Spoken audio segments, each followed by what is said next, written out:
بسم اللہ الرحمن الرحیم۔ اللہ تبارک و تعالیٰ نے اپنے محبوب صلی اللہ تعالیٰ علیہ وسلم کو بے شمار علوم سے نوازا۔ رب کریم نے اپنے حبیب صلی اللہ تعالیٰ علیہ وسلم کو جہاں اتنے مبارک نام عطا کیے، وہاں ایک نام جو ہے وہ امی بھی ہے۔ یہ جو لفظ امی ہے، اس کے معنی میں لوگ دھوکہ کھا جاتے ہیں۔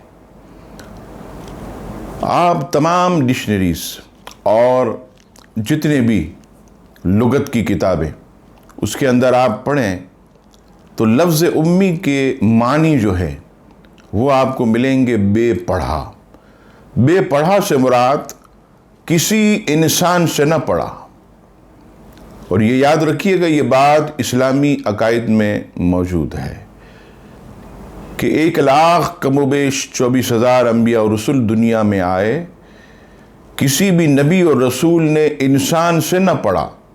جو کچھ بھی سیکھا، جو کچھ بھی عطا ہوا، اللہ تبارک و تعالیٰ کی ذات سے عطا ہوا۔ کوئی انسان جو ہے انبیاء اور رسول کا استاد نہیں۔ نبی پاک صلی اللہ تعالیٰ علیہ وسلم کو اللہ تبارک و تعالیٰ نے اتنے علوم عطا کیے۔ میں آپ کی مثال ایک آپ کی خدمت میں پیش کروں کہ نبی پاک صلی اللہ تعالیٰ علیہ وسلم پر اللہ تعالیٰ نے قرآن مجید فرقان حمید نازل کیا، اور یہ مسلمانوں کا ایمان ہے اور قرآن مجید فرقان حمید سے نص ہے کہ اس کتاب کے اندر ہر خشک و تر کا علم موجود ہے، یعنی تمام علوم کا سر چشمہ قرآن مجید۔ اور میرا رب کیا فرماتا ہے؟ الرحمن علم القرآن۔ رحمان نے اپنے حبیب علیہ السلام کو قرآن کا علم سکھایا۔ تو بتائیے کہ جب سارا علم قرآن مجید میں اور وہ رب کریم نے اپنے حبیب علیہ السلام کو سکھا دیا، تو پھر کون سا لکھنے پڑھنے کا علم رہ گیا جو حضور علیہ السلام کو نہ ملا؟ اب آئیے، نبی پاک علیہ السلام کو رب کریم نے پڑھایا۔ سورہ اعلیٰ 30واں پارہ، فرمایا سَنُقْرِئُكَ فَلَا تَنْسَى۔ محبوب ہم تجھے ایسا پڑھائیں گے کہ تو کبھی نہ بھولے گا۔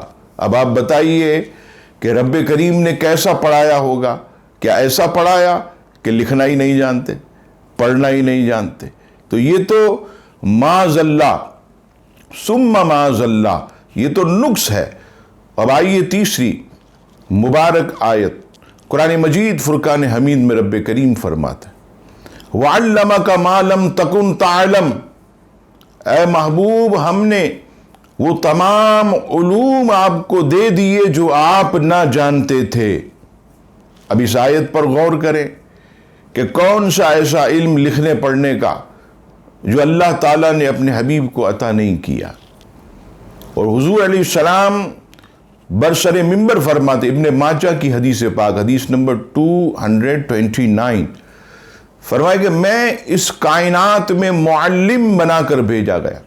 یعنی حضور علیہ السلام تو کائنات میں آئے ہی استاد بن کر، پڑھانے کے لیے، تعلیم دینے کے لیے۔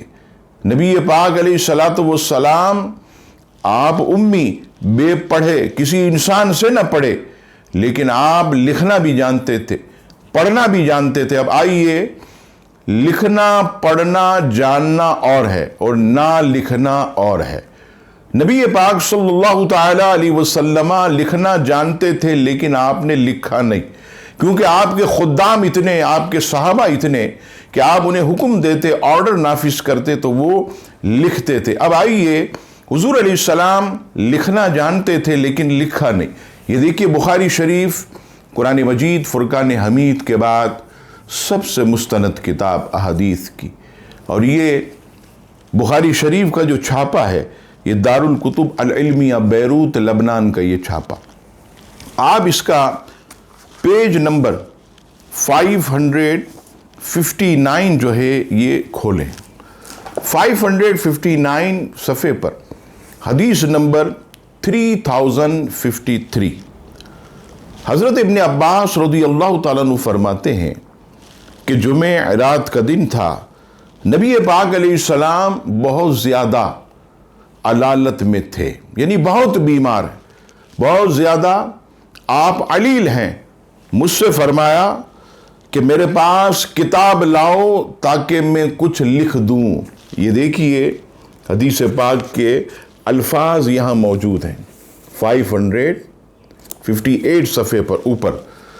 یہ فرمایا اعطونی بکتاب اکتب کتابا، اکتب، ابن عباس کتاب لاؤ میں کچھ لکھ دوں، لکھوا دوں نہیں، لکھوا دوں نہیں، اکتب میں کچھ لکھ دوں۔ حدیث شریف بتا رہی ہے کہ لکھنا جانتے تھے۔ بخاری کی حدیث 3053 یہ بتا رہی ہے کہ لکھنا جانتے تھے لیکن لکھا نہیں۔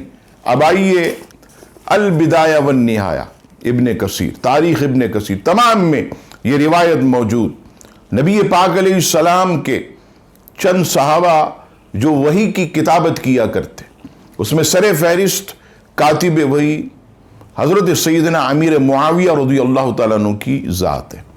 حضرت امیر معاویہ رضی اللہ تعالیٰ عنہ فرماتے ہیں کہ آقا کریم علیہ السلام کی بارگاہ میں جب میں وحی کی کتابت کرتا تو آپ مجھے سکھایا کرتے، فرماتے اے معاویہ یہ نون کا دائرہ جو ہے یہ بڑا کرو، یا کہ نیچے ایسے لکیر بناؤ، الف کی ڈنڈی کو تھوڑا اوپر کرو۔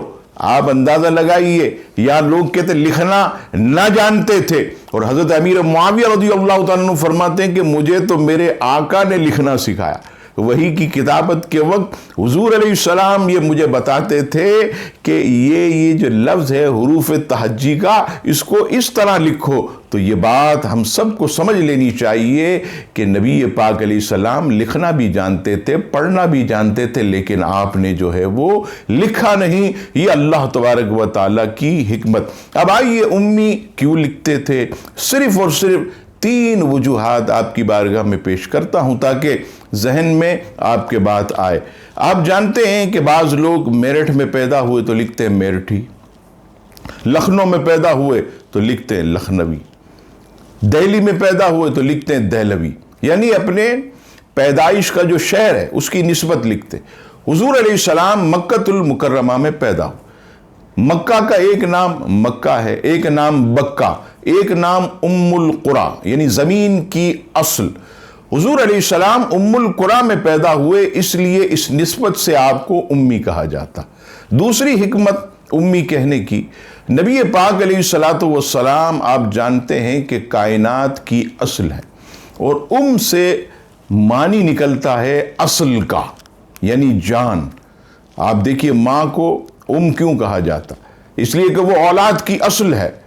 تو نبی پاک علیہ السلام آپ کی وجہ سے کائنات پیدا ہوئی، آپ علیہ السلام کی وجہ سے جن و انس، زمین و آسمان، دریا، سمندر، چاند، سورج، ستارے، ہر تخلیق جو ہے آپ ہی کی بدولت ہوئی۔ تو آپ اس کائنات کی جان ہیں، تو اس وجہ سے بھی آپ کو امی کہا جاتا۔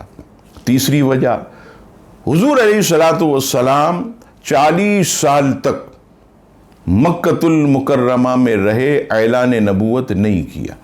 40 سال کی عمر میں اعلان نبوت فرمایا۔